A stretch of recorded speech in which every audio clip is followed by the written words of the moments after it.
अस्सलाम वालेकुम दोस्तों। आज की जो वीडियो है हमारी, उसके अंदर हम ना तो मॉडलिंग करेंगे, सही है ना, ना ही कोई एनिमेशन के हवाले से कोई चीज़ सीखेंगे नहीं। लेकिन हम जो हमारा टॉपिक है ना, वो ये टॉपिक है कि 3D कार्टून कैरेक्टर मॉडलिंग और एनिमेशन सीखने के लिए तीन बुनियादी कवानीन। अब इसका मकसद पता क्या है?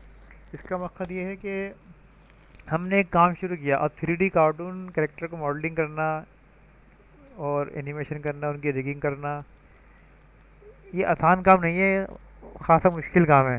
तो इसके लिए ना पक्के इरादे की ज़रूरत है। सही है ना, पहले तो ये कि आप पक्का इरादा करेंगे हमने ये काम करना है। अब इसमें जो रुकावट आती है वो हमने देखनी नहीं है और उनसे घबराना नहीं है। सही है, उनको क्रॉस करना है। फिर दूसरी बात ये कि हमारे पास जो सॉफ्टवेयर है ना, सॉफ्टवेयर का सही इस्तेमाल, उसमें हम टाइम ज़ाया ना करें, शॉर्टकट के चक्कर में ना पड़ें। सही है ना, ख़ास तौर पे जैसे मिसाल के तौर पे इंटरनेट पर बहुत सारी साइट्स ऐसी हैं और बहुत सारे सॉफ्टवेयर भी ऐसे हैं कि जो आपको कार्टून कैरेक्टर जो है ना, मॉडलिंग भी देते हैं, उनकी एनिमेशन भी देते हैं, काफ़ी सारी चीज़ें देते हैं बनी बनाई। लेकिन मसला ये है कि हमें उनसे काम लेने के लिए भी तो सॉफ्टवेयर का इस्तेमाल आना चाहिए ना। हम उसको काम कहाँ लेंगे? जैसे मिसाल के तौर पे मिक्सामो वाले का फ्यूज़ है, अब उनकी भी लिमिटेशन हैं। उसमें हम अपनी मर्ज़ी की चीज़ नहीं बना सकते। या फिर सी जी फ्लैक्स कुकीज़ रिग है, सही है, उसके अंदर भी लिमिटेशन है।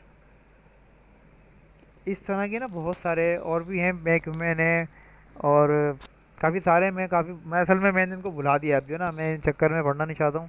मैंने सिर्फ ब्लेंडर पे फोकस कर लिया है। तो कहने का मकसद ये है कि सही सॉफ्टवेयर का, सही है, दूसरा तो हो गया सही सॉफ्टवेयर का इंतखाब। फिर उसके बाद ये कि आपने, तीसरी जो अहम पॉइंट है ना, वो आपने जो चीज़ भी आपने सीखनी है डे बाय डे, उसकी आपने प्रैक्टिस करनी है। और प्रैक्टिस आपने ऐसी करनी है कि मिसाल के तौर पे, जैसे आप, मिसाल के तौर पे अगर आप मॉडलिंग की प्रैक्टिस करते हैं, पॉली मॉडलिंग की, सही है ना, प्लेन से या फिर बॉक्स से, क्यूब से, मतलब डिफ़ॉल्ट क्यूब वगैरह से, ब्लेंडर की बता रहा हूँ मैं आपको। तो उसमें जो है ना, हमने एक डेली का टाइम उसको देना है कि हमने आधा घंटा 1 घंटा रोज़ाना देना है इसको। ये नहीं करें कि हम एक हफ्ते ना, एक हफ्ते में एक दिन बैठ जाएँ और 7 घंटे एक ही दिन बैठ जाएँ बस। उसके बाद 6 दिन का उसमें गैप दे दें। तो इससे पता क्या होगा? इससे ये होगा कि जो हमने 7 घंटे तक जो प्रैक्टिस करी होगी, तो वो 6 दिन में काफ़ी हद तक उस प्रैक्टिस का असर ख़त्म हो जाएगा। इसकी सबसे बड़ी जो मिसाल अगर हम पाकिस्तान में या इंडिया में देखते हैं ना, तो क्रिकेट के हवाले से जैसे है, सही है। अब बड़े बड़े जो बैट्समैन हैं इंडिया, पाकिस्तान में, ऑस्ट्रेलिया में, जैसे हमें टेस्ट क्रिकेट के हवाले से अगर बात करते हैं हम, तो अगर इंडिया में देखते हैं, पाकिस्तान में देखते हैं, जैसे इंडिया में विराट कोहली, सही है, इस वक्त, पाकिस्तान में बाबर आजम, या फिर ऑस्ट्रेलिया में स्मिथ, सही है ना, स्टीव स्मिथ, और इंग्लैंड में जो रूट, और मतलब इस तरह के बहुत सारे बैट्समैन, जैसे और भी थोड़े बहुत हैं, लेकिन मैं जैसे इनको अच्छा बैट्समैन समझता हूँ, बड़े बैट्समैन हैं सारे ये। कुछ और भी होंगे, मेरे जहन में उनके नाम नहीं आ रहा है। तो इनका जो सबसे ख़ास तौर पे जो इनमें अहम चीज़ है ना, वो उनका टेम्परामेंट है। सही है ना, विकेट पे ठहरना। अब अगर हम एनिमेशन सीखने के लिए कोई सॉफ्टवेयर लेते हैं, तो उसके लिए हमें उसको सीखने के लिए टेम्परामेंट चाहिए। और टेम्परामेंट ऐसा है कि आपने डेली बेस पे जो भी काम नहीं हो रहा, वो आपने थोड़ा थोड़ा करके उसको करना है। पहले दिन आपने क्यूब बना लिया, सही है। अब मिसाल के तौर पे, जैसे, सही है, पहले दिन हमने, अब जैसे मुझे जो ना, फ़र्ज़ करते हैं कि जैसे मैं काम नहीं जानता बिल्कुल, मैं फ़र्स्ट टाइम में मैंने ब्लेंडर खोला है। ये मैंने, मुझे किसी ने बताया कि ब्लेंडर अच्छा सॉफ्टवेयर है। मैं इस तरह खोला, जनरल किया, ये इस तरह का एक वो आ गया। अब मुझे नहीं पता ये क्या चीज़ है।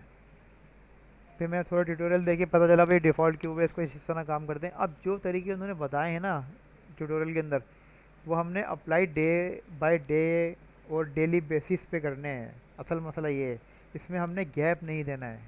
जहाँ हमने इसमें गैप दिया, वक्फा दिया, तो ये हमारे, जो हमारा पीछे किया हुआ जो हमारा काम होगा ना, उसको हम भूल जाएंगे। क्योंकि ज़िंदगी जो है ना बहुत मसरूफ़ है। तो इसलिए मेरा मशवरा ये है कि अगर आप वाकई ये चीज़ सीखना चाहते हैं तो पहले आप पक्का इरादा करें कि हाँ हम ये काम करना है, वरना फिर आपका टाइम का ज़िया है ये। फिर आप 2 महीने 3 महीने 4 महीने बाद बोलेंगे कि यार ये काम हम नहीं कर सकते। कई दफ़ा मेरे साथ भी ऐसा हुआ है, मैं तकरीबन 4 से 5 साल से सीख रहा हूँ ये। सही है। तो अब कहीं जाके मुझे ऐसा लग रहा है कि इंशाल्लाह ताला मैं अनकरीब इस चीज़ में एक्सपर्ट हो जाऊँगा। असल में देखें, इल्म की तो कोई वो है नहीं इंतहा। सीखने का अमल सारी ज़िंदगी रहता है। बस जितना बंदे को आता है बंदा उस पर खुश रहे और आगे सीखता रहे, बस सीधी सी मिसाल है। सही है। मेरे ख्याल में काफ़ी हो गई आज के लिए ये। अल्लाह हाफिज़, फ़ी अमान अल्लाह।